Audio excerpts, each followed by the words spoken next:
Gracias y muy buenos días a todos. Buenas tardes al padre Gonzalo allí en Roma. Y pues ante todo tengo que decir que, bueno, para mí es muy interesante esta actividad y este momento porque, bueno, también el padre Gonzalo fue mi profesor precisamente de bioética. Entonces, bueno, pues es muy interesante hoy poder tenerlo con nosotros e interactuar con él.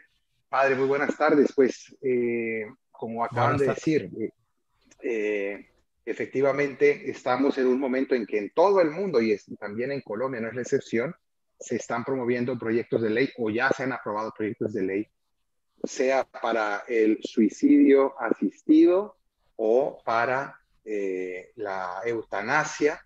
Y entonces vemos que es un tema que tiene gran actualidad y la iglesia tiene mucho que decir. Y recientemente, en los últimos meses, la Santa Sede ha publicado un documento nuevo, a Samaritanus Bonus. Entonces yo quisiera pedirle si usted nos puede explicar por qué ha sido necesario que la Santa Sede vuelva a pronunciarse sobre un tema que pues ya digamos que en líneas generales está claro en el catecismo y en la doctrina católica, porque ha sido necesario volver a hablar sobre esto. Sí, muchísimas gracias ante todo por esta invitación que me da mucho gusto pues recibir con alegría y poder dar un granito de arena. Efectivamente, cuando la Santa Sede, concretamente la Congregación para la Doctrina de la Fe, publica un documento, no es para hacer un ejercicio académico, para llenar tiempo, sino porque hay alguna conveniencia o incluso necesidad. En este caso, como decía usted, padre, más o menos la doctrina ya está solidificada, es más bien de siempre, desde el Evangelio y desde la Diaje, el primer texto después del Nuevo Testamento, etcétera. Es una doctrina consolidada. Hay elementos que unos países, sobre todo, se han ido desdibujando, también entre sacerdotes y quizás incluso entre obispos, porque sobre todo en lugares donde ha sido legalizada la eutanasia y el suicidio asistido, o el suicidio asistido aunque no la eutanasia, pues hay personas que pues un poco se han perdido, se han ofuscado sus conciencias y, por ejemplo, se plantea un problema delicado que es hasta qué punto un sacerdote puede acompañar a una persona que tiene intención de suicidarse con la asistencia, el suicidio asistido o de que apliquen la eutanasia, a lo mejor darle la unción de los enfermos, sabiendo que lo que haciendo es prepararse para el suicidio. Entonces, se presentan situaciones un poco nuevas en estos países en los cuales es legal la eutanasia o el suicidio asistido. Y repito, hay personas como que en esas situaciones complejas desorientado un poquito y entonces la Santa ha visto conveniente pronunciarse sobre esos temas para orientar y de algún modo subrayar, recoger y volver a explicar lo que siempre se ha dicho. No hay novedades desde el punto de vista del contenido, de la doctrina, etcétera, sino una reafirmación de lo que siempre ha dicho la Iglesia, una actualización a las personas que se encuentran en esas situaciones, en esos países. Padre, normalmente donde se promueven estas leyes, solemos escuchar que se usan argumentos más como de misericordia, diciendo, bueno, que esto es por misericordia hacia los enfermos y compasión hacia su sufrimiento y que por ello habría que ponerle fin a su vida de manera tranquila para que pues tengan una muerte digna, etcétera. Se usan ese tipo de lenguajes. Antes de ir directo hacia si esto es verdad o no, ¿cuál nos podría decir usted nos podría decir que sean las motivaciones de fondo para tener tanto interés en promover esto? ¿Es realmente la misericordia? Bueno, desde luego yo no puedo decir qué es lo que hay en la mente de cada persona que promueve la eutanasia o que la acepta, etcétera. Lo que sí puedo decir es que hay como un substrato de fondo, precisamente lo que yo estudié para mi tesis doctoral, que la hice unos cuantos años sobre la antropía de la eutanasia, comparándola con la antropología cristiana. Porque ¿qué es lo que yo percibí?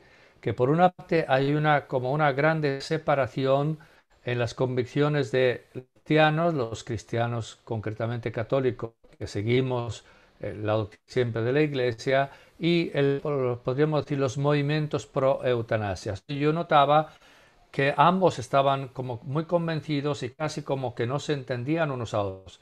O sea, el cristiano dice, ¿cómo es posible que se piense en aceptar moralmente y legalizar un comportamiento que consiste en el causar la muerte de una persona porque sufre?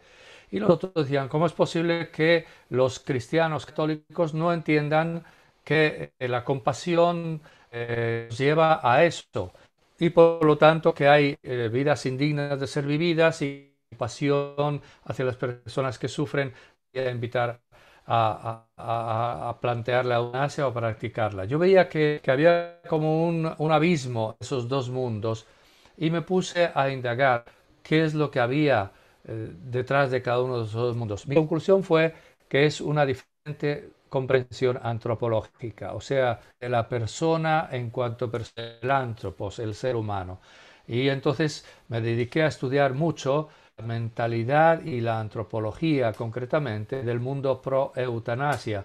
Me di cuenta que lo que hay de fondo es una visión más o menos explícita, pero una visión de fondo, según la cual no es verdad, como decimos los cristianos, que todo ser humano ha sido creado en más semejanza de Dios, que la vida del ser humano es digna, que la vida del humano debe ser respetada. Más bien hay vidas dignas y vidas indignas, hay vidas más dignas y otras menos dignas. Esto pasa también con el tema del aborto. Un ser humano que todavía ha nacido es considerado en muchos sitios como inferior al que ya ha nacido y entonces se permite el aborto. Y también hacia el final de la vida, una mentalidad de este tipo nos lleva a pensar, que una persona que está en estado de coma, una persona que ya está muriendo, una persona que sufre, una persona que ya no se vale por sí mismo, ya vida que no es digna de ser vivida. Claro, cuando yo digo que una vida no es de ser vivida, fácilmente concluyo que entonces más lógico es suprimirla, acabar con ella, si esa persona o sufre o simplemente lo pide. Entonces, creo que hay esta actitud de fondo que se ha ido forjando con el tiempo, sobre todo a partir de la mitad del siglo XIX en Inglaterra primero y luego después, cuando se empezó a difundir las mentalidades genéticas, las cátedras de higiene racial, se empezó a difundir la esterilización de personas minusválidas mentales, el aborto y luego también la eutanasia. No sé si con esto más o menos he respondido, pero yo veo que ahí hablaba de compasión. Yo veo que hay una situación interesante. Personas que dicen que solo por pasión se debe hacer.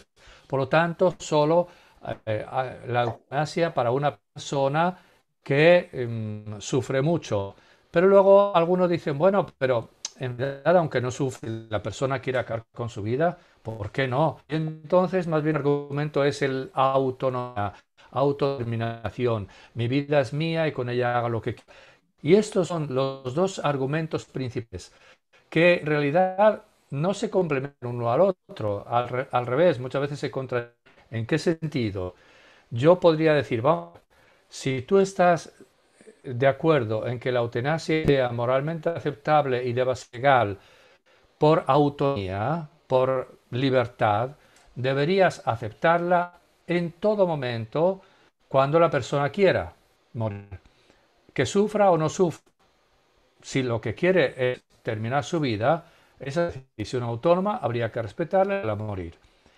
En cambio, normalmente no dicen eso, no. Yo digo, a ver, un muchacho de 18 años que ha perdido a sus papás, la novia lo ha dejado, no tiene hacer la carrera, está desesperado y dice, yo quiero morir.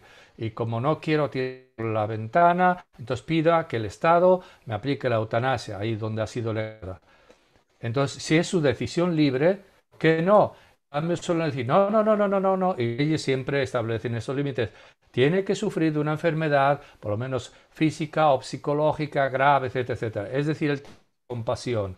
Entonces, si voy a la compasión, digo, bueno, y entonces una persona que yo pienso sufra, pero que no lo dé libremente, yo podría hacer fuera, podría causar su pasión, aunque no lo pida. Por ejemplo, una persona minusválida mental, una persona que se entra en estado vegetativo persistente. Y de hecho estamos yendo en ese... Siempre se suele decir, no, no, no, no, tienen que darse dos condiciones, es decir, que sufra muchísimo irremediablemente y que lo quiera libremente. Pero luego una de las dos caen y se sigue diciendo, en ese caso, aunque no sufra, lo quiere libremente. O en el otro caso, aunque no lo quiera libremente, sufre.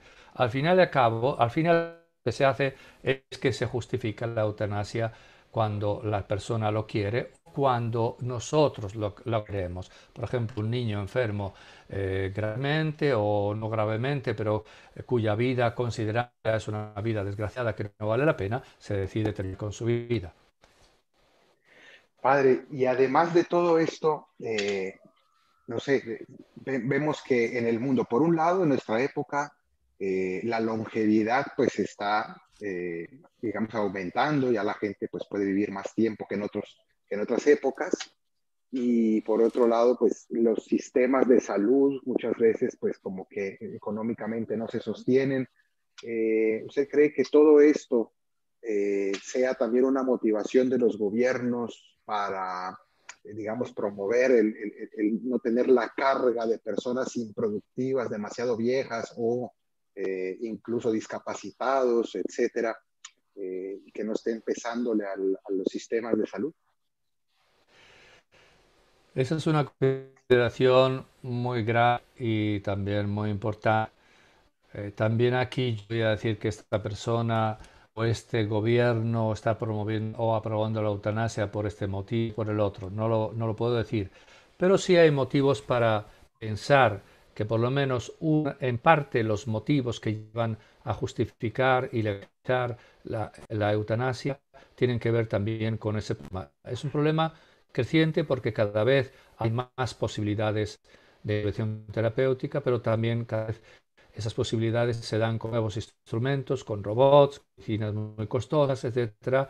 Cada vez más la población tiene una mayor esperanza de vida, por lo tanto viven más tiempo, más años, años finales, cuando antes a lo mejor a los 60 años como media, morían en muchos países la media es de 80 y tantos hasta 90 años. Entonces son muchos años en los cuales ya a lo mejor la persona no es productiva, tiene muchos achaques, tiene enfermedades y hay quien ha calculado que más o menos el 80% del gasto sanitario se da en el 10% de la vida de las personas, sobre todo al de la vida.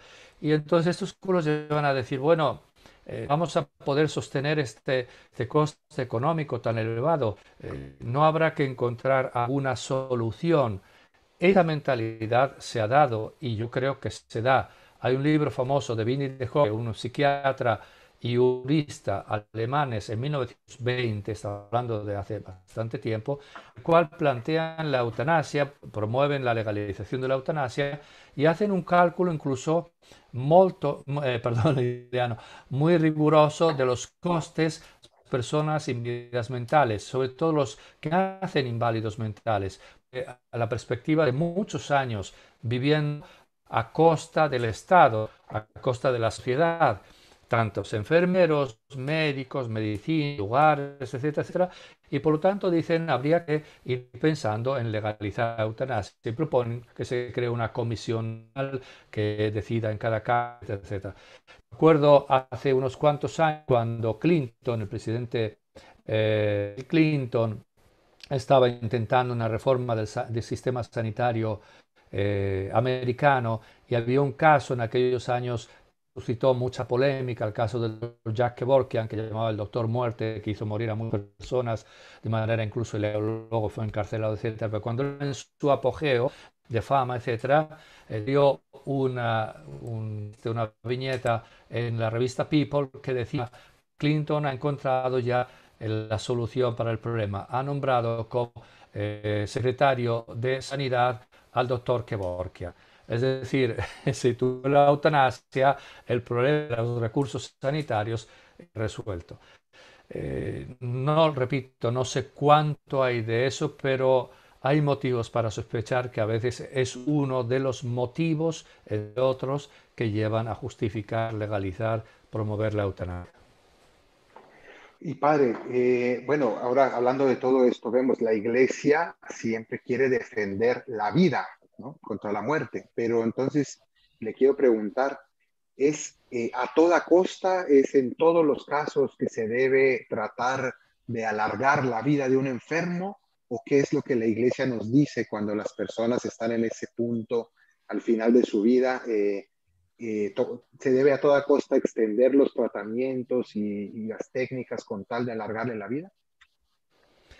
Esta pregunta también es muy, no solo interesante, sino también muy importante, porque efectivamente yo noto, lo he notado desde siempre, sigo notando hoy, que hay muchas personas, y cuando digo personas me refiero a laicos, a sacerdotes, a obispos, etcétera, que tienen esa idea de que si yo soy católico, yo tengo que defender la vida a toda costa, por lo tanto, tengo que impedir la muerte del lugar y hacer todo lo que la medicina permita hacer a toda costa. Dejar morir a la persona, solo si, por así decir, al médico se le escapa ya porque ha hecho de todo, ha hecho quimioterapia, ha hecho radioterapia, ha hecho una intervención quirúrgica, luego hace otra, etcétera, le murió, pues ni modo, pero tiene que hacer todo. Si no estamos respetando la vida, no somos verdaderos pro vida, no somos respetuosos del don de la vida que viene de Dios, etc. No es la visión cristiana, esta no es la visión católica, simplemente porque no es una visión correcta desde el punto de vista humano. Entonces voy a tratar de explicar muy rápidamente cómo están las cosas.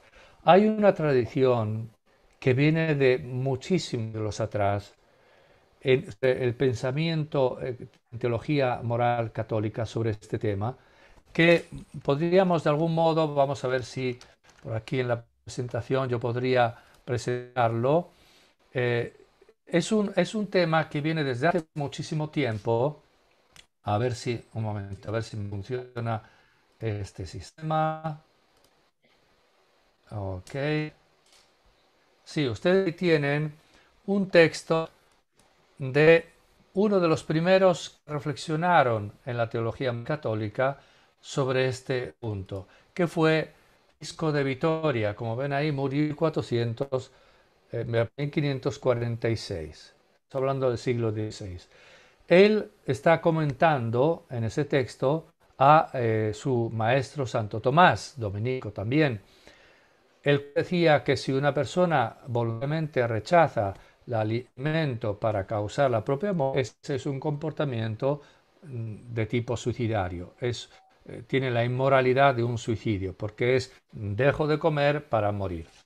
Pero Francisco de Vitoria, comentando a Santo Tomás, dice, por lo tanto, tenemos que recurrir a los medios que la medicina nos da, los medios necesarios, convenientes. Pero dice también, creo que aquí se está un poquito congelando la imagen, entonces vamos a hacer más de este otro modo. Dice también que esa obligación de recurrir a los medios que la medicina nos ofrece no es una obligación absoluta, o sea que siempre tenemos que hacer lo que es posible desde el punto de vista técnico. No es un deber absoluto, sino al contrario, relativo, es decir, absolutum significa suelto de condiciones, de circunstancias. No es absoluto, sino relativo. Y escribe así, si un enfermo puede tomar comida o alimento con esperanza de vida, debe hacerlo. Pero si la esperanza de ánimos, perdón, la depresión de ánimos es tanta, la disminución de la fuerza del apetito es tal, que no podría tomar alimento sino como una tortura, entonces puede ser considerada como un tipo de imposibilidad.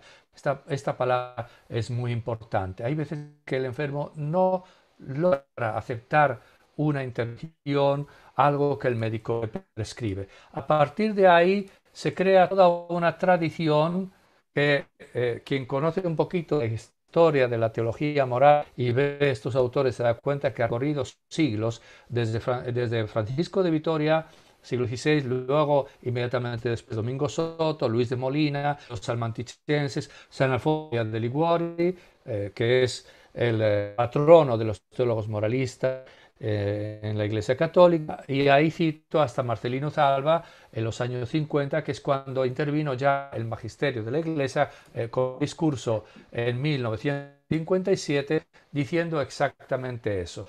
Dice Pío XII, hay un deber recurrir a los medios que la medicina ofrece, pero ese deber generalmente no obliga más que al uso de los medios ordinarios, o sea, ¿qué entiende por medios ordinarios? Los medios que no imponen un pago extraordinario, desproporcionado para sí o para otros. Luego hay un documento de la Congregación para la Doctrina de la Fe 1980 que dice más o menos lo mismo. Dice, es lícito moralmente contentarse con los medios normales que la medicina puede ofrecer. No se puede, por tanto, imponer a nadie la obligación de recurrir a un tipo de tratamiento que, aunque se suele utilizar, no está extenso de peligros o es demasiado oneroso. De nuevo, ese demasiado oneroso. Hay situaciones en las cuales hay una intervención que produce tan dolor o que es tan arriesgada, etcétera, que no se impone moralmente. Tenemos el deber de recurrir a los medios que la medicina nos propone, pero no es un deber recurrir siempre. Y ahora, si me permite, explicaré un poquito la lógica que hay detrás de este razonamiento. Pero es interesante como también el mismo catecismo de la Iglesia Católica, que no es un documento para superexpertos, es para todo el pueblo de Dios, en el 93, dice exactamente lo mismo. La interrupción de procedimientos médicos pesados, peligrosos, extraordinarios o desproporcionados en relación con los resultados esperados puede ser legítima, moralmente se entiende. En este caso se renuncia al ensañamiento terapéutico. Y la misma Samaritanos Bonus, de la cual usted en la introducción, vuelve a decir lo mismo. Todo progreso de los agentes sanitarios reclama una reciente sabia capacidad de discernimiento para evitar el uso desproporcionado y deshumanizante de las tecnologías, todas las fases críticas y terminales de la vida. ¿Qué es lo que hay aquí? Lo que hay aquí es una conciencia de eso, de ese principio, que tenemos la obligación todos de proteger nuestra vida, por lo tanto también de promover nuestra vida, nuestra salud, de evitar comportamientos dañinos, por ejemplo, alimentarnos. Como decía Santo Tomás, recordábamos, si yo digo yo ya no me alimento con la intención de causar muerte, me estoy comportando de manera suicida. Pero y ese deber de alimentarnos cumplimos bastante bien. Usted y yo lo cumplimos bastante bien. Entramos varias veces al día, etcétera, etcétera. Nada más que situaciones en las cuales a lo mejor yo no soy capaz de alimentarme solo. No puedo yo proteger mi vida contra una enfermedad solo. Entonces es cuando voy al médico y el médico con su profesión, su humanidad me atiende para defender mi vida. Pero no estoy ni yo obligado a hacer todo lo que la medicina propone, ni el médico está obligado a hacer todo lo que está a disposición. Voy a compartir la pantalla para ver otra consideración que creo que es muy importante, porque podemos preguntarnos, bueno, pero esta visión que, repito, constante, que va durante siglos, ninguna duda, ni por parte de los moralistas durante siglos, ni por parte del magisterio actual, esta visión en qué se basa. Entonces, creo que es interesante que veamos cuál es la razón de fondo de este modo de razonar, y es que hay que dividir entre dos tipos de deberes morales. Muy importante esto para muchos temas, no solo para este. Hay unos deberes morales que llamamos negativos. No se trata de hacer el mal, de hacer algo negativo, sino del deber de no hacer. Yo debo, en conciencia, hacer algunas cosas. Por ejemplo, no debo matar, no debo robar, no debo blasfemar, etc. El deber de no hacer. Ahora bien, estos deberes que llamamos negativos obligan siempre, porque yo siempre debo no hacer lo que mi conciencia me dice que no haga.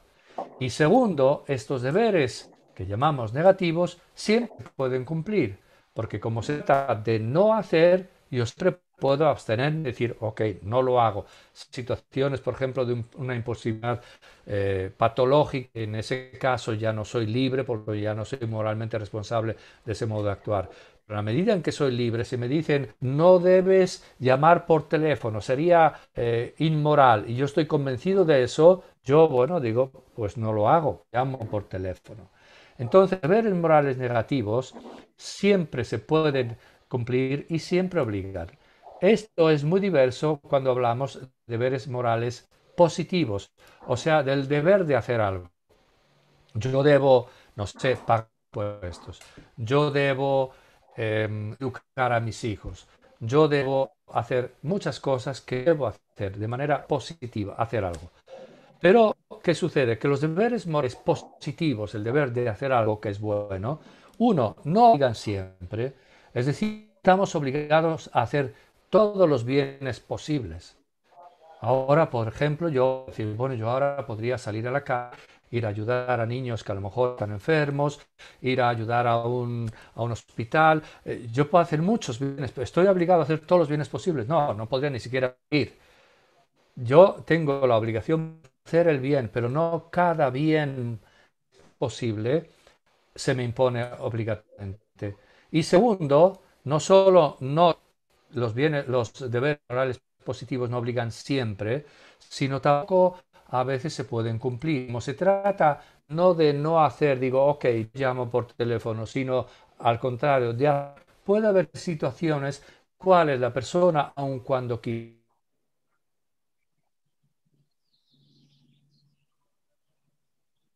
los cuales el enfermo no logra hacer algo, aunque sería bueno en teoría, él no logra, se convierte, dice, en una especie de imposibilidad. Efectivamente hay situaciones de imposibilidad y la imposibilidad es de tres tipos. Es una imposibilidad que puede ser física, o bien psicológica, o bien moral. Hagamos un ejemplo solo física, psicológica, un rapidísimo ejemplo. Física, yo sé que debo ir en cuanto católico a misa los domingos, pero estoy paralítico y me puede llevar. Ah, no, tienes el deber, tienes que ir al domingo, si no cometes pecado, pero puedo físicamente. Entonces, decirle a alguien que está obligado a hacer moralmente algo que puede hacer, sea como condenarlo a obrar mal, lo cual es contrario a los fundamentos mismos de la moralidad, que se dan cuando uno se da el bien y el mal cuando uno actúa libremente. Entonces hay situaciones de imposibilidad física, pero hay situaciones de imposibilidad psicológica. Se está quemando una casa, hay gente dentro, yo quisiera entrar y verlos, pero hay algo que me bloqueó. Las piernas no funcionaron. Tuve tal miedo que no fui capaz de hacer. Fue algo que no logré hacer, fue imposible. O imposibilidad moral, por motivos morales de conciencia, a lo mejor yo no puedo hacer algo que otros que tienen otra conciencia, a lo mejor desviado, lo que sea, sí pueden hacer. Por ejemplo, proponen a mí hacer un clon de mí mismo con la referencia nuclear, la clonación, para producir parecido a mí, para sacar sus células, matándolo y así curarme a mí. Yo espero que sería coherente con mi conciencia y diría, no, eso yo no lo puedo aceptar. ¿Cómo? Entonces te estás suicidando porque podríamos ir a ese medio. No hay otro medio posible. Sí, pero yo eso no lo puedo aceptar. ¿Cómo que no lo puedo? Físicamente puedo, psicológicamente puedo, por motivos morales no puedo. Entonces, en cualquier caso, hay una imposibilidad. Entonces, algo que en sí es bueno, yo no lo voy a hacerlo. Y eso mismo puede pasar con el deber positivo, recurrir a los medios que la medicina me presenta. Y me proponen una intervención que es tan peligrosa, tan dolorosa, tan costosa, etcétera, que a lo mejor yo digo, yo no puedo. Y sobre todo tener en cuenta que no obligan siempre. No estamos obligados a hacer todo lo que la medicina nos proponga. Recordemos la famosa sentencia clásica en moral que dice ad impossibilem nemo tenetur. Nemo significa, no es el pescadillo, el famoso de la película. Nemo, nadie está obligado a hacer algo que es imposible. Si no logra hacerlo, no se le puede imputar desde el punto de vista moral. Ultimísima cosa, bueno, les presento si quieren un cuadro de esto mismo para un poco matizar esta de los dos tipos de deberes morales que creo que nos ayuda no solo en este tema, como decía, sino otros muchos. Podríamos presentarlo así. Hay unos deberes que llamamos negativos, del deber de no hacer y estos obligan siempre debo no hacer lo que mi conciencia me dice que no debo hacer, esto siempre es posible cumplirlos. En cambio, no es así con los deberes positivos, siempre obligan y no siempre es posible realizarlos. Entonces, cuando uno se da cuenta de que esto es así, se da cuenta también de que tengo el deber, que es un deber negro, de no matar, de no causar voluntariamente la muerte de ninguna persona. Y por lo tanto, no debo causar la muerte de una persona aunque sufra, es decir, eutanasia o asistencia al suicidio. Pero no tengo la obligación de recurrir a todos los medios que la medicina me proponga. Y tampoco el médico tiene el deber, ni siquiera muchas veces el permiso de hacer todo lo que la medicina le permite hacer. Tenemos que saber aceptar que en determinadas situaciones la intervención que se quiere hacer o que se quiere mantener puede llegar a ser desproporcionada. Es decir, es una situación, sobre todo en situaciones de final de vida, es una situación en la cual seguir insistiendo de esa manera, seguir interviniendo, puede ser una injusticia en relación con esa persona. Ultimísima cosa sobre esto, nada más recordemos lo que pasó con Juan Pablo II. O sea, Juan Pablo II, si hay alguien que defendió la vida desde el magisterio fue él, publicando la encíclica Evangelium Vitae, etc. Pero como contó en su texto el médico que le siguió, sobre todo los últimos años de vida, que él estaba ya muy grave, muy enfermo, con como sabemos, etcétera, y lo llevaron al hospital Gemelli y él hizo una traqueostomía, etcétera, le salvó la vida, de acuerdo, muy bien, estupendo. Pero luego, poco antes que muriera ya, en abril del 2005, tuvo una crisis clínica y dijeron corriendo al Gemelli. Y según cuenta el médico, él dijo, ¿para qué? Con esa voz que tenía así casi que no podía hablar. Dijeron, porque vamos a hacer esto y esto y esto.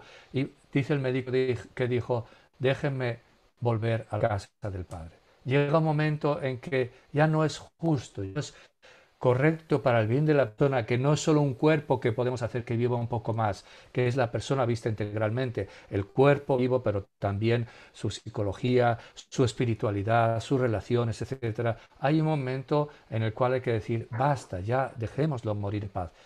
Y entonces no hay que caer ni en el ensañamiento terapéutico o encarnizamiento terapéutico, que sería seguir insistiendo de manera injusta, desproporcionada, ni tampoco caer en el abandono terapéutico. Ah, bueno, si usted quiere que no hagamos nada, pues allá que se muera usted. No, hay que acompañar a la persona con cuidados paliativos, analgésicos, acompañamiento humano y espiritual, etcétera, etcétera.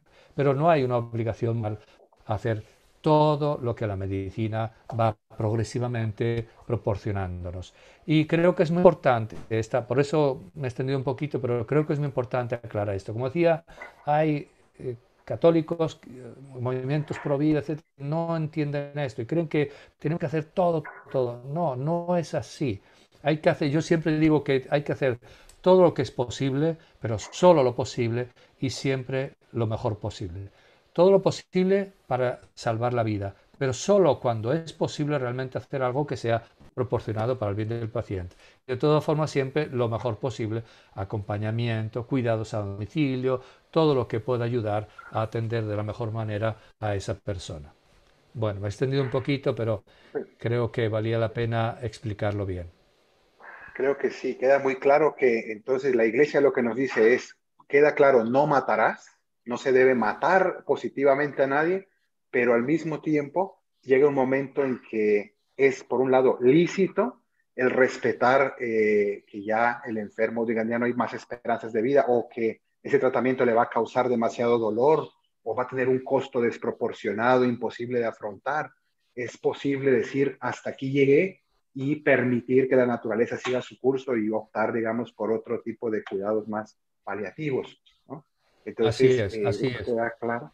Pero incluso no solo por lo que he entendido de que usted ha dicho, no solamente es lícito, sino a veces incluso puede ser un deber el no seguir adelante forzando a una persona a seguir vivo cuando ya esa persona desearía, aunque ya no lo puede expresar, desearía ya descansar.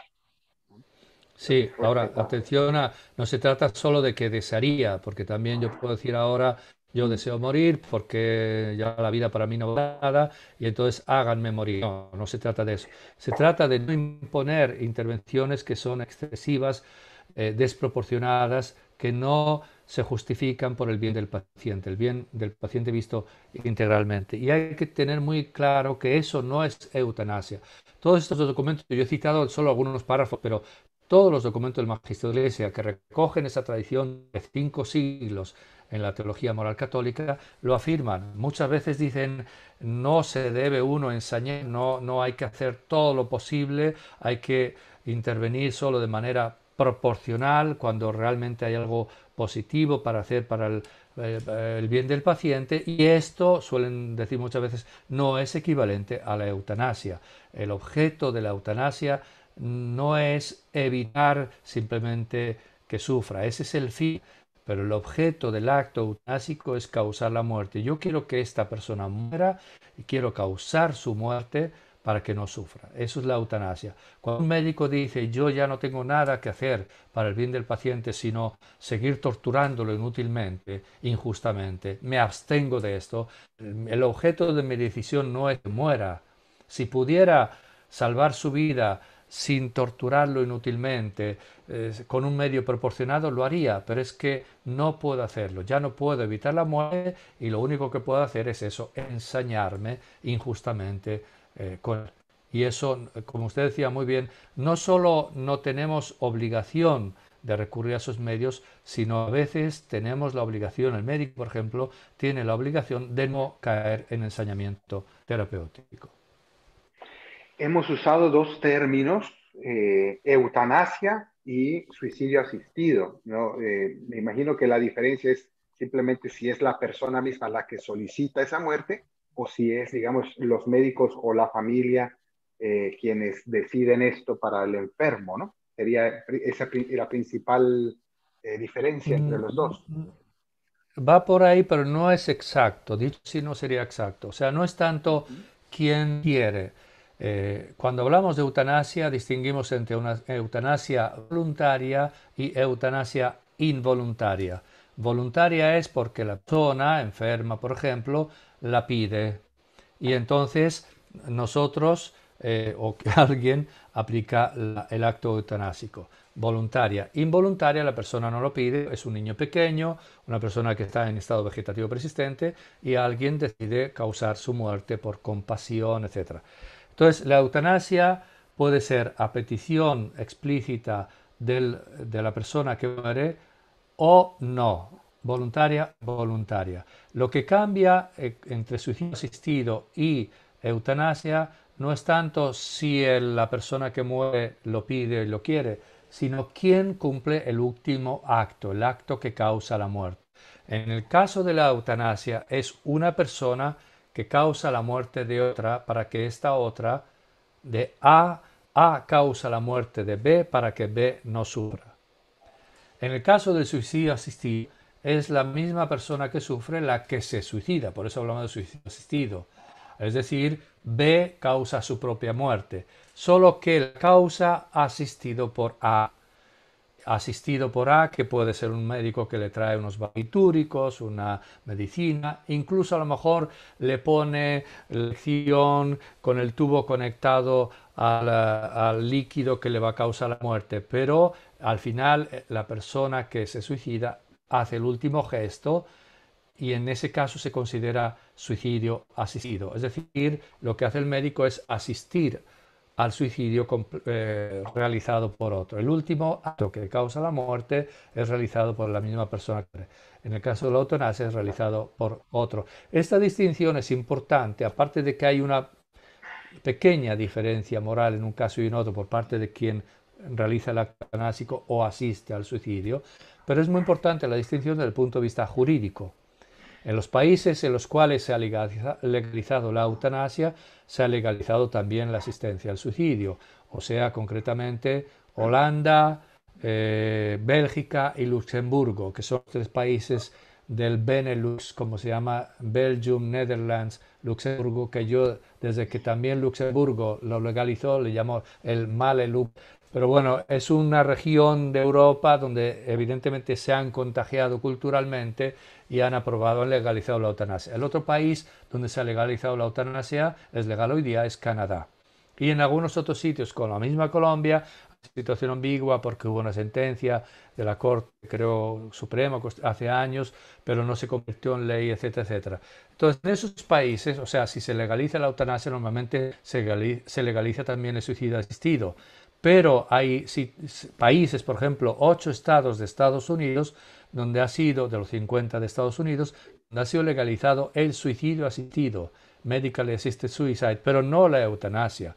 Es más, no suelen promotores de la eutanasia y el suicidio asistido en Estados Unidos hace muchos años no hablan casi nunca de euthanasia, porque suena muy mal. Hablan de suicidio asistido y normalmente las leyes que han aprobado son con muchas restricciones. Por ejemplo, se puede poner una inyección, etcétera, toda una serie para que sea un poquito más aceptable, porque están encontrando mucha dificultad en el sentido de que la gente, según ellos, está suficientemente preparada, según yo, está suficientemente lúcida como para entender que la eutanasia y el suicidio asistido son inmorales y no deberían ser nunca legales.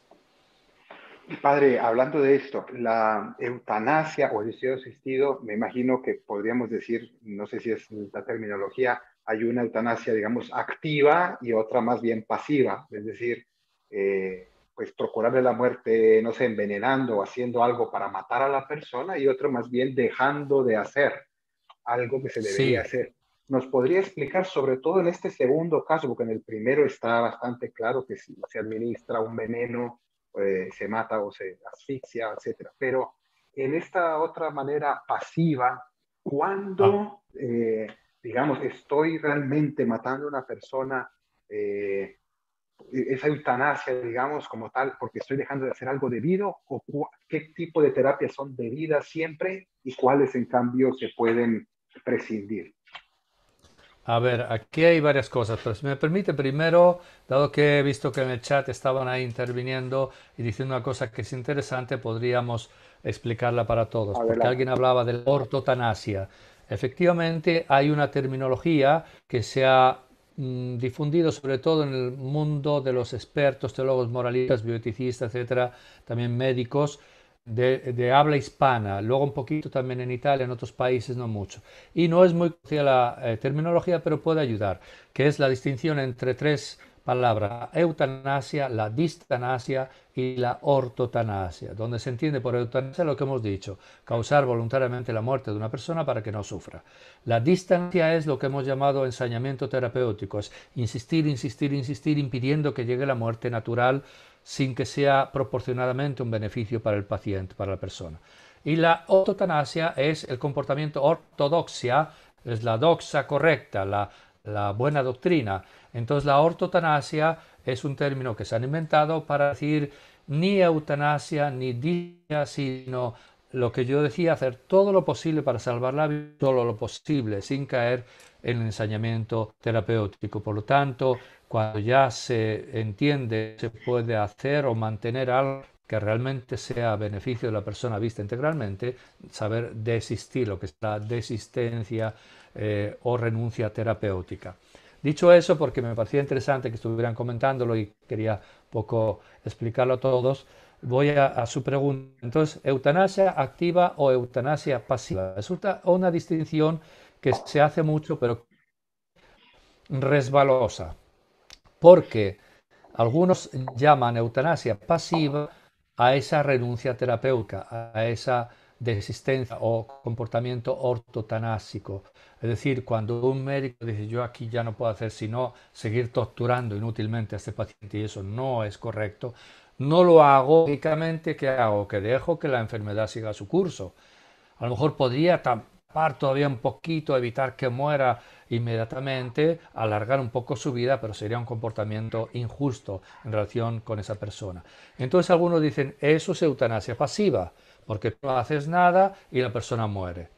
Y entonces estamos confundiendo mucho las cosas, porque eso no es eutanasia. Eutanasia es, como hemos dicho, querer y causar la muerte de una persona para que esa persona no sufra, porque se piensa que es un bien para esa persona muera.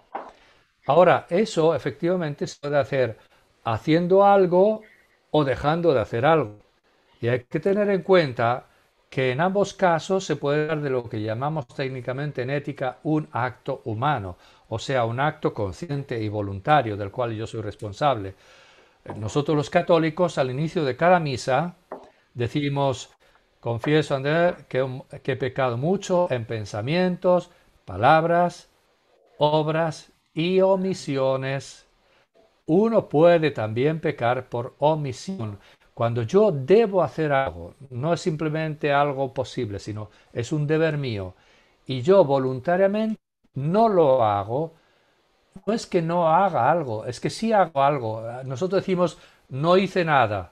No, sí hiciste. Yo no quise actuar. No, quisiste no actuar.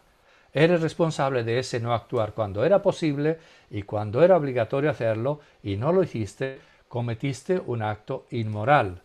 Entonces, si yo decido causar la muerte de una persona con una inyección, lo llamamos, se suele llamar, ahora voy a decir otra terminología, eutanasia activa.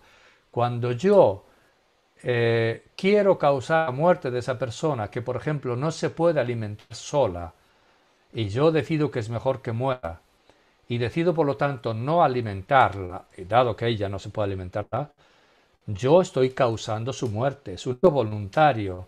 Si un bebé recién nacido no lo alimentamos, es evidente que muera. Ah, yo no hice nada, yo no lo toqué.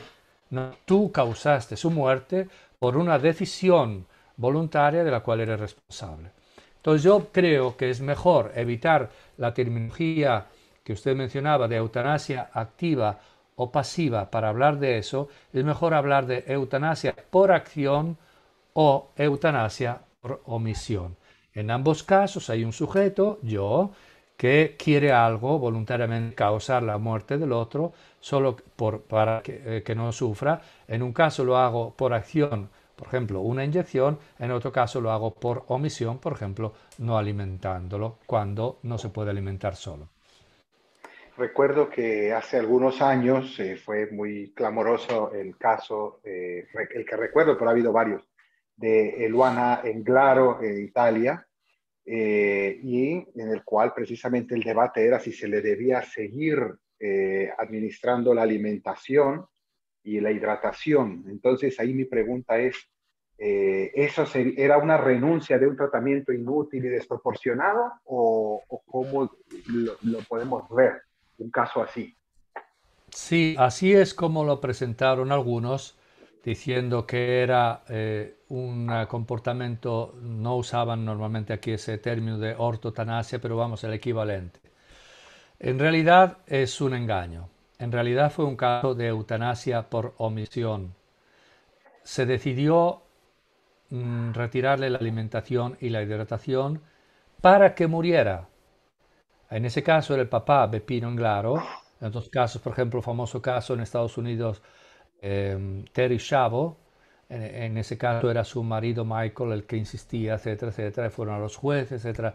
¿Y qué es lo que pasaba ahí? Pues lo que pasa es que hay una persona que está en estado vegetativo persistente, que es una situación, es más, tengo una fotografía de ella en esa situación que vamos a ver. Y que además a mí me gusta, bueno, lo voy a poner la primera fotografía que tengo acá, comparto la pantalla, aquí está. Esta es una fotografía de esta persona, Terry Schiavo, no Eluana Englaro, cuando estaba en situación de estado vegetativo persistente.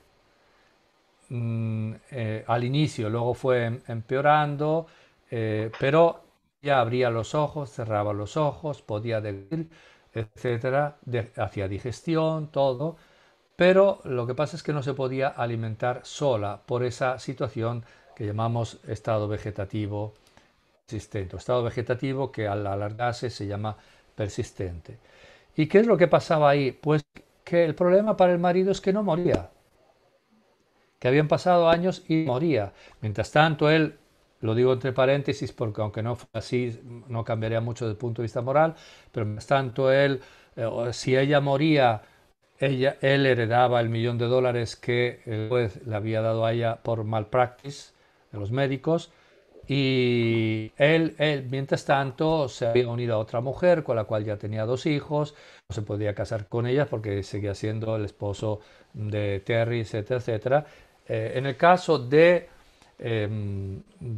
Eluana Englaro, era el papá el que insistía. Yo estuve varias veces en televisión, debates con él, y yo me daba cuenta de que era una persona que estaba un poco enferma, estaba obsesionado con la muerte de su hija. Vivía para que su hija muriera, lo cual me parece terrible.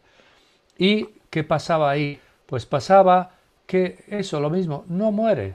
El problema es que no muere y que se considera, ahí está la antropología de la cual hablábamos al inicio, la visión de la persona. Se considera que esa es una vida ya que no vale la pena, que no es digna, porque no puede moverse, no puede hablar, no puede ser, cuando en realidad cada vez sabemos mejor que estas personas oyen, no sabemos siempre, pero muchas veces se ha demostrado que oyen, entienden. Yo recuerdo una persona una enfermera, cuento esto entre paréntesis para entender un poquito más la situación de estas personas. Una enfermera que tomó un curso americana, un curso de bioética con nosotros, nos contó que ella trabajaba en un hospital en una unidad de cuidados de personas y un poquito para humanizar su propio trabajo, cuando entraba en la habitación abría las persianas, buenos días, good morning everybody, etc, etc, hacía la cama, pero convencida de que esas pobres personas, esa persona concretamente, no oía nada. Pero bueno, decía un poco para aligerar mi trabajo.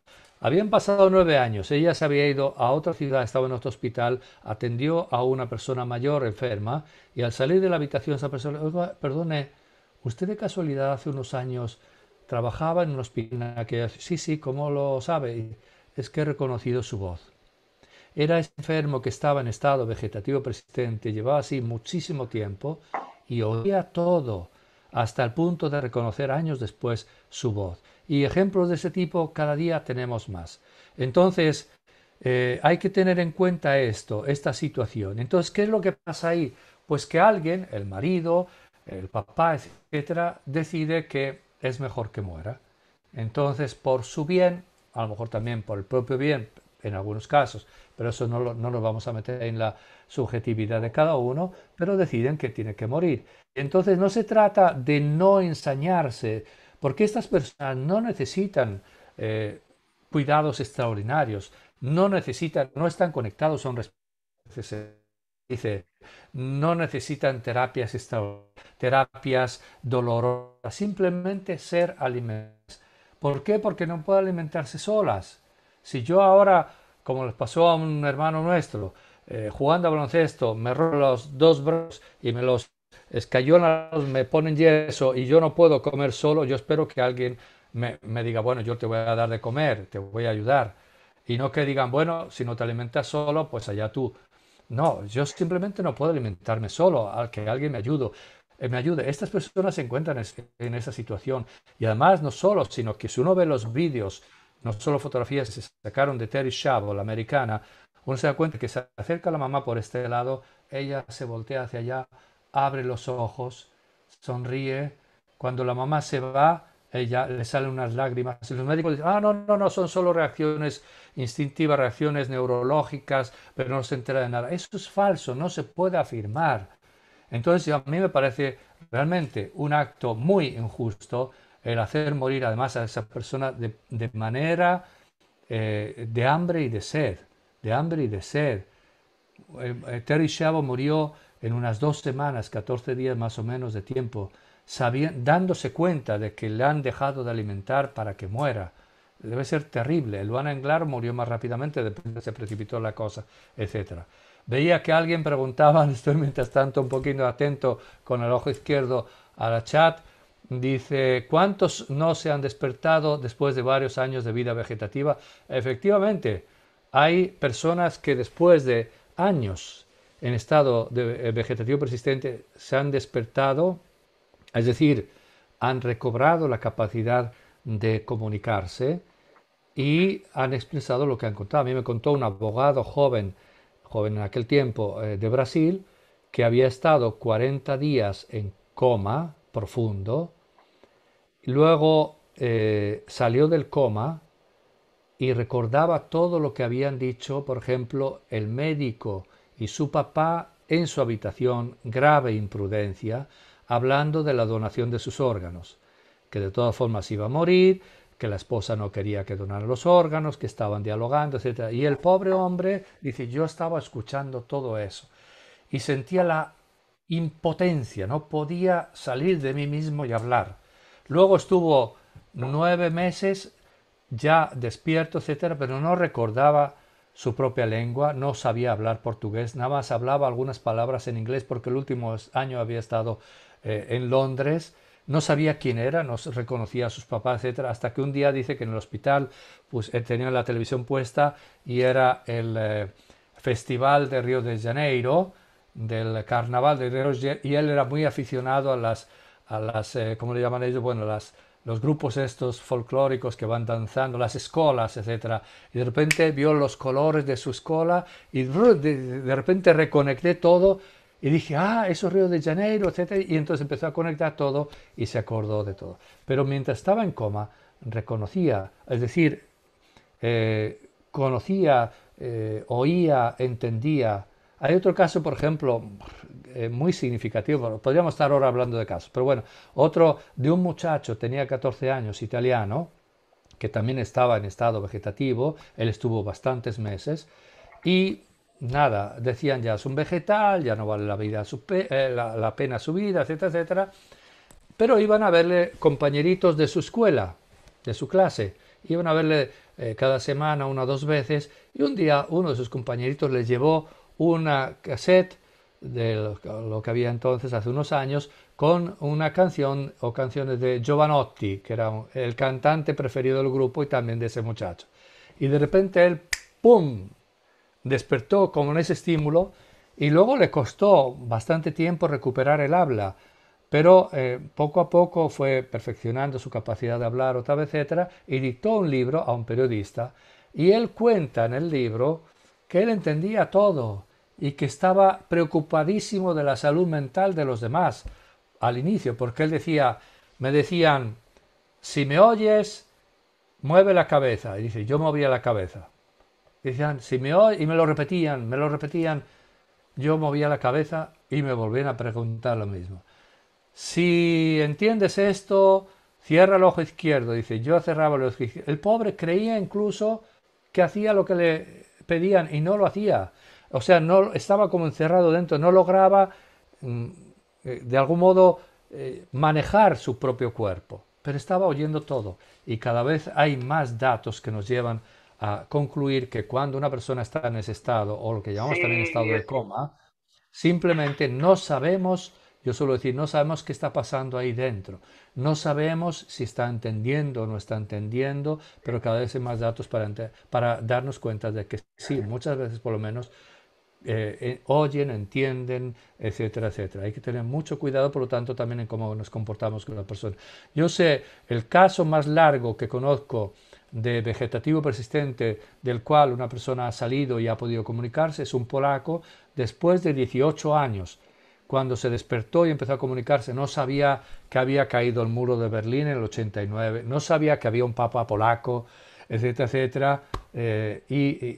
Pero él estuvo 18 años en ese estado y después de 18 años pudo comunicarse. Pero aunque no logren salir aunque no se logre que salgan de esa situación, siguen siendo, y aunque no entendieran, atención, aunque no nos escucharan y entendieran, siguen siendo personas humanas vivas, con toda la dignidad de la persona humana.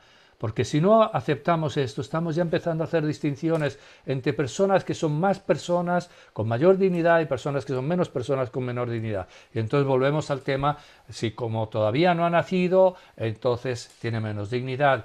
Y si hacemos ese tipo de discriminaciones, ¿por qué no discriminar por raza? ¿Por qué no discriminar por cultura, por religión, por lo que sea? Y entonces la conquista que tantos siglos nos está costando realizar de la comprensión de la igualdad, de la dignidad universal, de la igualdad universal de la dignidad humana, la volvemos a perder.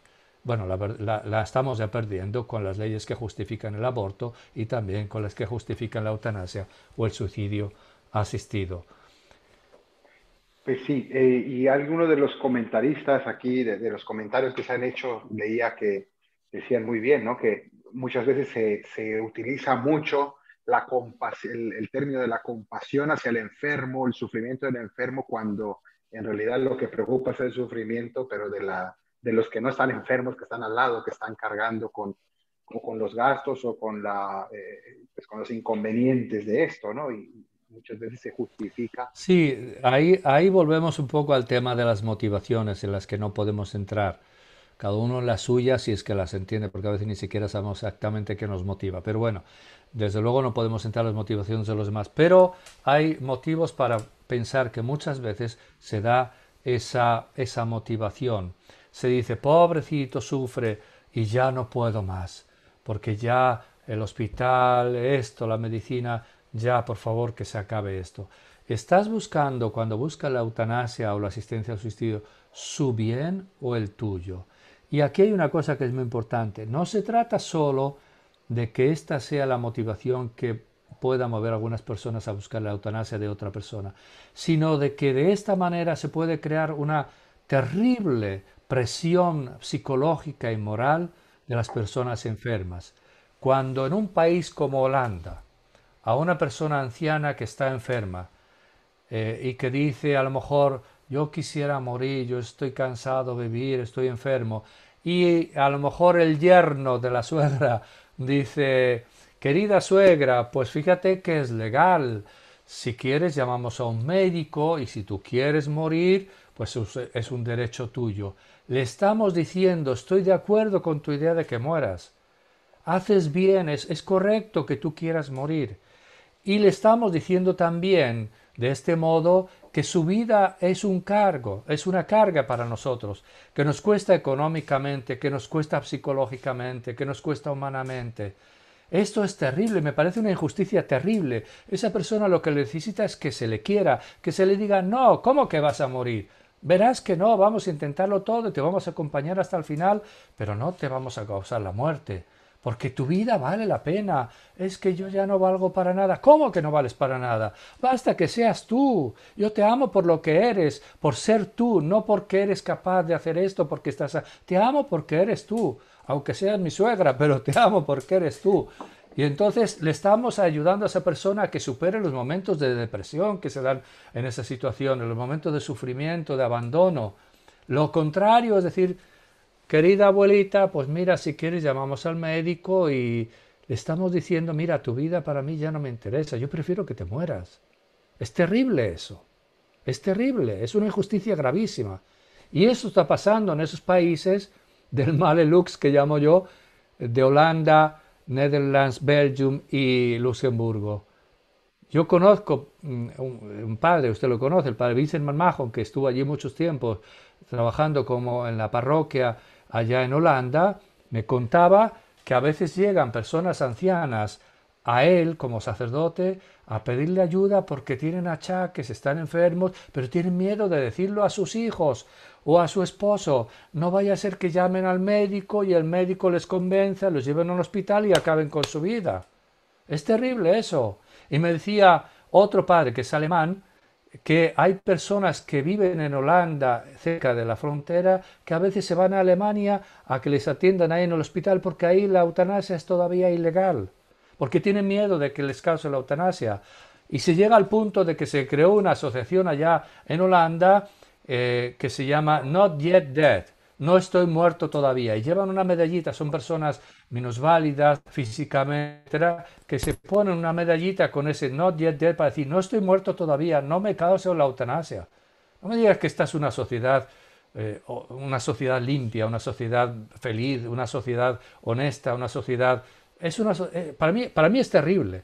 Una sociedad en la que se legaliza que un ser humano cause voluntariamente la muerte de otro ser humano o porque lo quiere ese otro ser humano, la eutanasia voluntaria. Me parece terrible y tiene consecuencias muy, muy graves para toda la sociedad. Padre, una última pregunta de un tema, y quizá es un tema demasiado amplio lo que voy a preguntar, solamente que usted nos dé alguna idea fundamental y es qué conexión puede haber muchas veces en casos en que se desea aplicar la eutanasia y el tema de donación de órganos, es decir, cuando se necesita algún órgano de esa persona y bueno, existe esa tentación de apelar a la compasión, pero en realidad lo que se quiere es extraer un riñón o algo. Sí, sí, de nuevo el tema de las motivaciones, que muchas veces se juntan varias motivaciones que llevan a la persona a decidir de ese modo. Efectivamente, hay sospechas de que en algunas ocasiones se acelere el proceso de muerte con la eutanasia con ese fin. El mismo doctor Kevorkian, Jack Kevorkian, el doctor muerte que le llamaban, del que hablaba yo antes, que en realidad no era un médico, era un patólogo que nunca tuvo que ver con los pacientes, se dedicaba a estudiar la muerte y estaba obsesionado con la muerte. Y cuando era joven, dibujaba muy bien, hacía unos dibujos terribles, representando al muerto, el cadáver, pero no por una razón médica, sino porque se regodeaba en eso.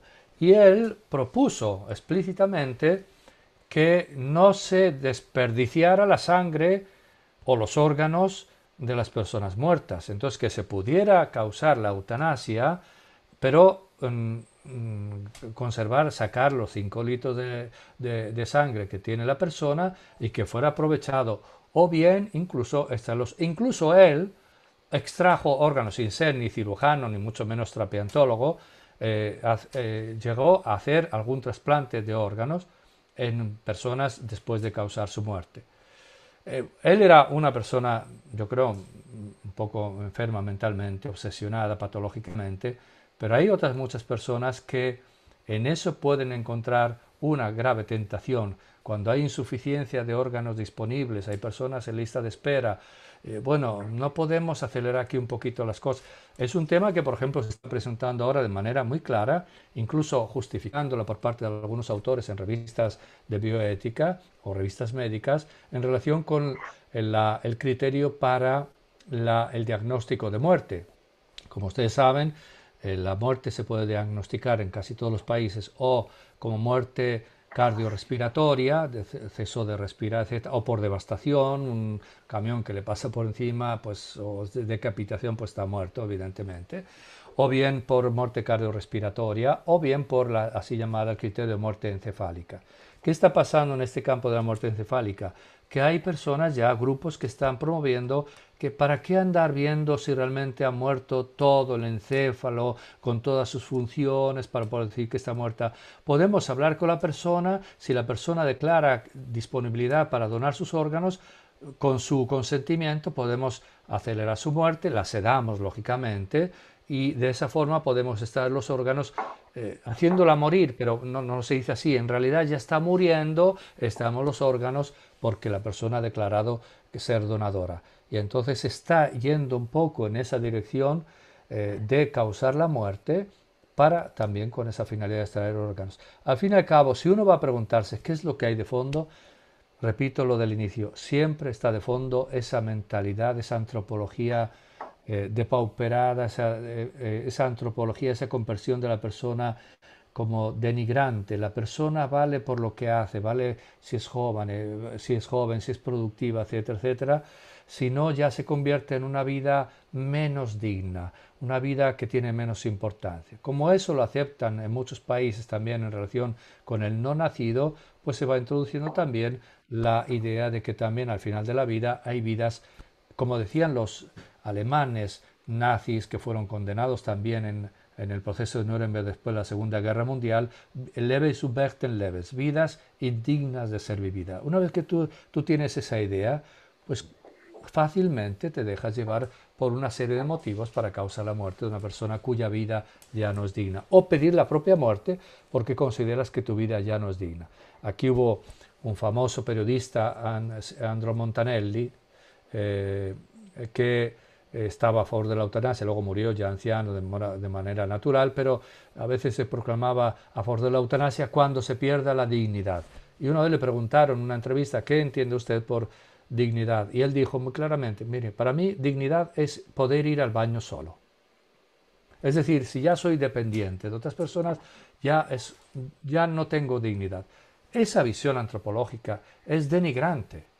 es denigrante. La vida de toda persona, nacida o todavía no nacida, en estado de coma, con enfermedad mental, de cualquier sexo, de cualquier raza, etcétera, vale igual. Todos somos teológicamente hijos del mismo Dios, todos somos destinados a la vida eterna y todos somos seres de naturaleza humana, seres racionales. Aun cuando no podamos ejercitar nuestra racionalidad, seguimos siendo de naturaleza humana. Y la dignidad del ser humano es igual en todos los seres humanos. Otra cosa es que yo me comporte de manera correspondiente o no a mi dignidad o a tu dignidad. Pero ni yo puedo perder mi dignidad intrínseca como persona humana, como ser humano, ni tú la pierdes. Ni el asesino más terrible, aunque estuviera condenado a muerte, pierde su dignidad. Tenemos que tener claro esto, pero repito, el problema de fondo, por lo tanto, es nuestra visión de lo que es la persona, la dignidad de la persona humana, o sea, la visión antropológica. Padre, perdón, ahora que escuché una frase que sería ese acelerar la muerte de una persona, le pregunto, cuando hablábamos de los cuidados paliativos, en los casos de personas que ya no se pueden, digamos, curar o al menos no se prevé, ¿sería lícito algún tipo, cuando hay sedantes o ciertos analgésicos que pudieran acortar la vida de la persona, eso sería lícito utilizarlos? Eso es un tema que afortunadamente fue clarificado nada menos que también en el mismo año del discurso que he citado de Pío XII, por el mismo Pío XII, 1957. Y he conocido a algún médico anciano que me dijo, no sabe usted lo que nos ayudó a que el discurso aclararnos las ideas. ¿Qué es lo que dijo Pío XII? Y lo que es racionalmente comprensible y aceptable es que dijo, hay que ver cuál es la intención. Como usted sabe muy bien, el acto moral, un acto voluntario y libre que cada uno de nosotros hace, se evalúa moralmente por lo que se llama el objeto del acto. O sea, ¿qué quiero yo al hacer eso? ¿Cuál es mi finalidad, el fin? ¿Y cuál es el medio que quiero usar para llegar a ese fin? Entonces, ¿qué es lo que quiere un médico que da un analgésico a una persona que sin el analgésico sufre o sufriría insoportablemente? Lo que quiere no es causar su muerte, lo que quiere es que no sufra. El fin es el mismo que el fin que tiene quien realiza el acto eutanásico. Nada más que cuál es el medio, o sea, el objeto del acto. En el caso de la eutanasia, lo que quiere la persona que realiza el acto es causar la muerte con el fin de que no sufra. En el otro caso, el objeto no es causar la muerte, sino eliminar el dolor. En el caso, fin y medio coinciden. Yo quiero que no sufra como haciendo que no sufra. Es tanto diametralmente opuesto como intención del acto eutanásico. Por lo tanto, suministrar un analgésico sin la intención de causar su muerte, sino con la intención de disminuir el dolor o de eliminar el dolor, aunque pudiera tener como efecto secundario no deseado, no querido, que se abrevie la vida, decía en aquel uso, puede ser un acto moralmente aceptable en función de lo que, pero veríamos ahora lo que se llama el principio de doble efecto. Es decir, cuando yo realizo un acto con un fin, con un medio para ese fin, y tanto el fin como el medio es bueno, pero sé que podría haber efectos secundarios que no quiero, pero que no puedo evitar, porque tendría que lograr. Entonces, yo no quiero para nada ese efecto secundario. En este caso, la eventual aviación de la vida de este paciente, pero no lo quiero para nada. Como dice un autor, cada mañana, cuando yo me meto dentro de mis dos zapatos, yo sé que voy a desgastarlos.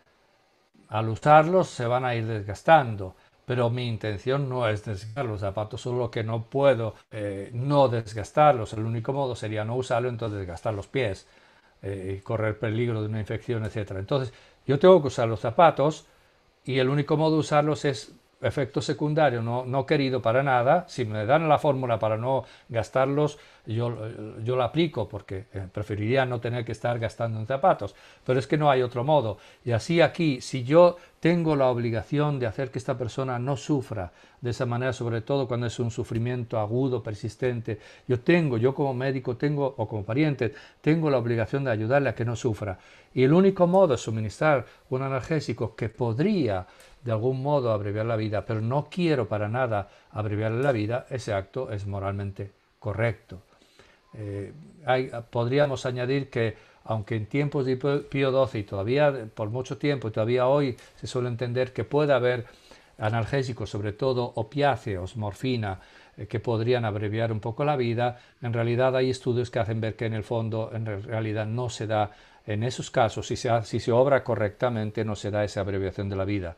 Ha habido estudios que han hecho ver, comparando grupos de 800 y pico personas ancianas a las que se suministró la morfina, personas con un cáncer se suministró la morfina, y otras 800 a las que no se suministró la morfina, y se vio más o menos que el tiempo de duración de la vida en esa circunstancia médica no cambiaba, porque parece que se da un fenómeno de asuefacción. La persona en ese estado en el que está sin hacer ejercicio, sin moverse, etcétera, se acostumbra a eso y entonces no se bloquea el sistema respiratorio, el sistema muscular, aunque se suministre la morfina progresivamente.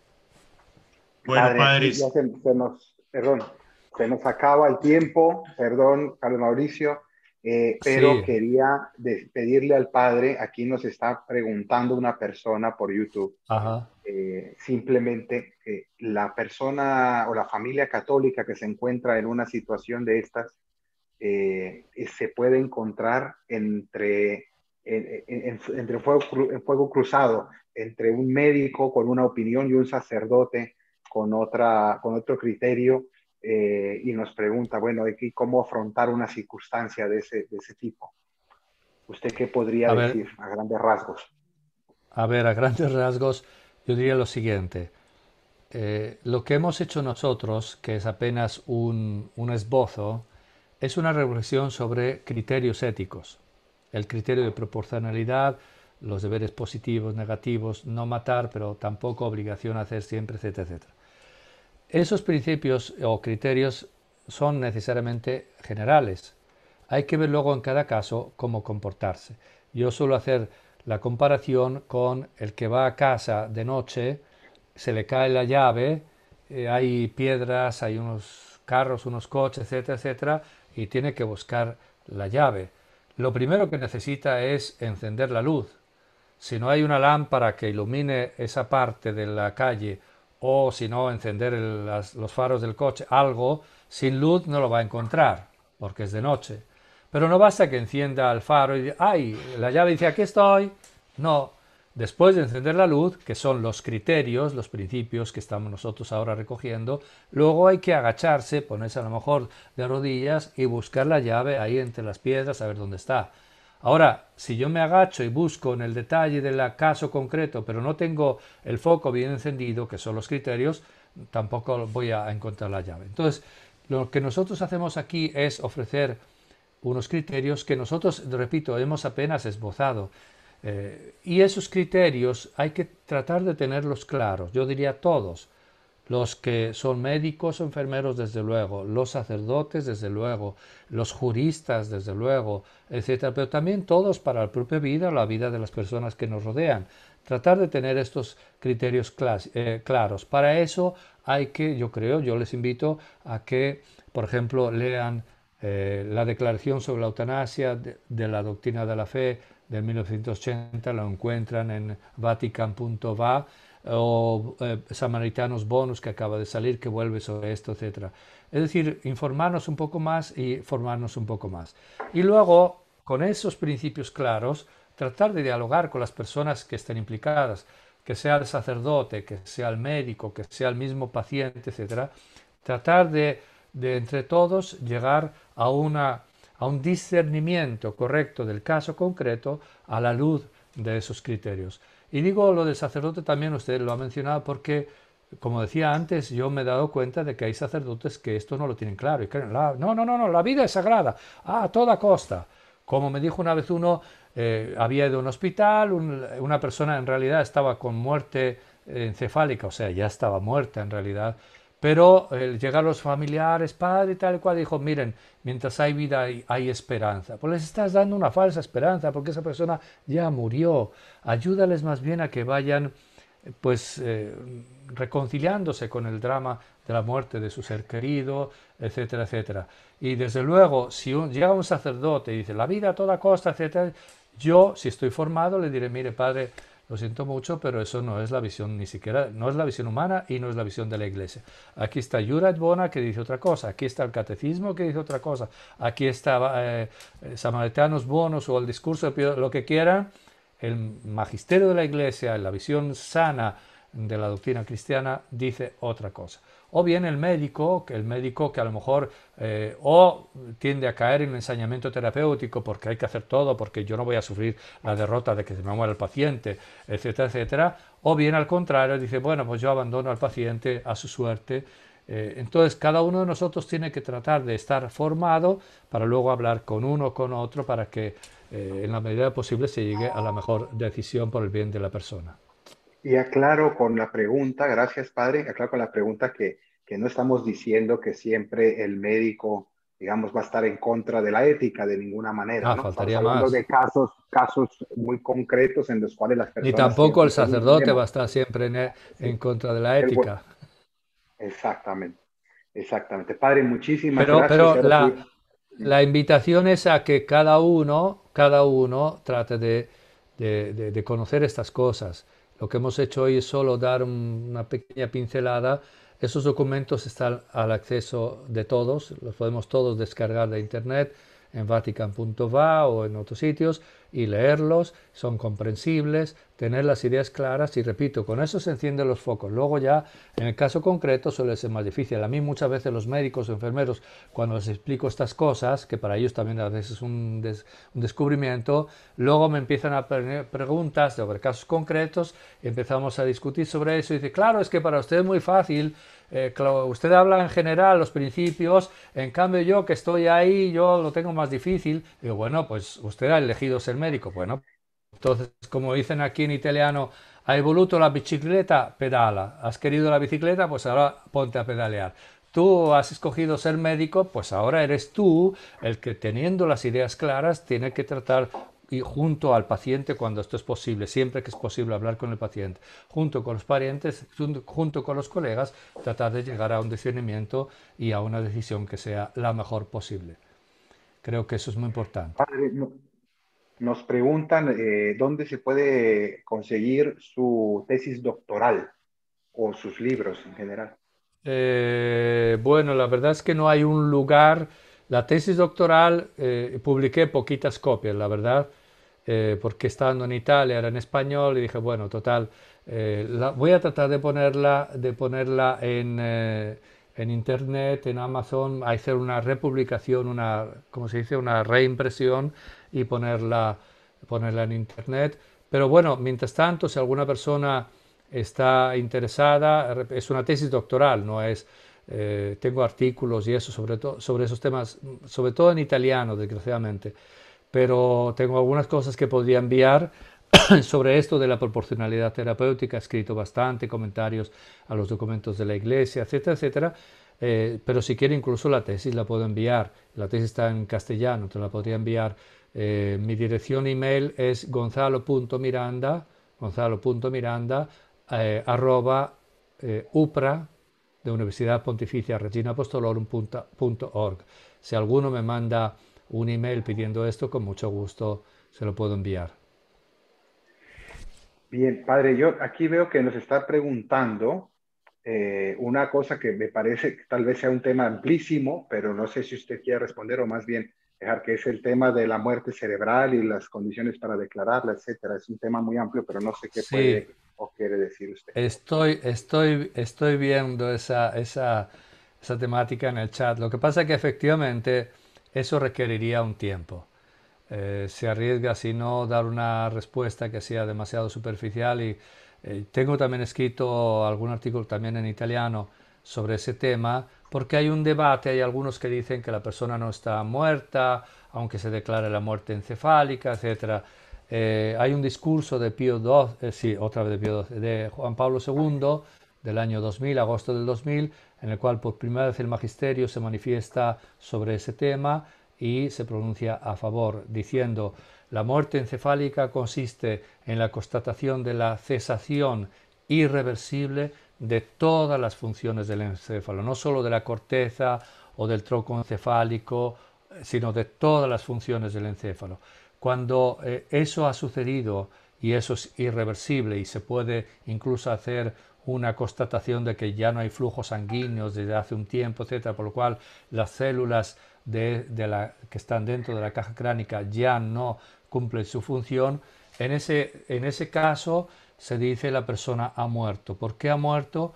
Porque la persona es un conjunto de células, tejidos, órganos, sistema nervioso, digestivo, etcétera, que forman un todo, una realidad orgánica. Y una vez que el fetito ha madurado, se ha desarrollado el sistema nervioso central, el encéfalo se convierte en el órgano coordinador para que esa realidad realmente sea orgánica. Entonces, dado que yo soy un organismo vivo, lo soy desde que existo, eso sí, incluso antes de que se formara el cerebro. Pero una vez que se forma el cerebro, es necesaria la función coordinadora del cerebro para que yo siga siendo y comportándome como una realidad orgánica, o sea, como un organismo, o sea, como una persona. Por lo tanto, se dice cuando el cerebro ha dejado de funcionar, podemos decir que la persona, que ya no hay un organismo vivo, aunque haya lo que algunos llaman la vida residual. Los pelos pueden seguir creciendo, el corazón puede seguir latiendo si está conectado a un respirador artificial, el individuo, etcétera, que ya sería en ese momento un cadáver del cual la vida residual puede seguir adelante, mantenida de manera artificial por un tiempo. Es un poco como si a uno le cortaran la cabeza y evitaran la hemorragia, conectaran el resto del cuerpo a un respirador y mantuvieran farmacológicamente las funciones vitales, etcétera. Creo que todos estaríamos de acuerdo que la persona ya murió. Eh, si no, tendríamos a lo mejor dos personas, la cabeza por un lado, el cuerpo por otro. La persona murió, pero porque ya no es un organismo, porque ya el encéfalo no cumple su función coordinadora del organismo como tal. Lo he dicho brevísimamente, espero no haber confundido malas ideas, pero como decía, es un tema que merece ser tratado aparte. Padre, pues por mi parte, muchísimas gracias por toda la sabiduría que nos ha transmitido y sobre todo por explicarnos la posición de la Iglesia, que es muy equilibrada y que no está en los extremos, ¿no? Sino que está en el discernimiento según los principios profundos. Muchísimas gracias y ahora sí dejo la palabra a Carlos Mauricio para que Pues, cierre. padre Miranda, muchas gracias, como lo dijo el padre Fernando, por toda la explicación. Yo sé que usted podría quedarse hablando 5 horas sin ningún problema por el tema, pero el tiempo es corto. Padre Fernando, mil gracias. Creo que nos salió espectacular el evento en el sentido de que esa forma de que sea más un diálogo que la exposición catedrática es más llamativa para la gente. Mil gracias a todos los que se conectaron, por haber compartido con nosotros este tiempo, y a través de Crescente.co les estaremos haciendo llegar nuevas invitaciones a eventos de bioética y otros temas católicos. Una feliz tarde y cuídense mucho. Muchísimas gracias. Que Dios les bendiga. Adiós Mauricio y adiós Padre Fernando y adiós a todos. Gracias.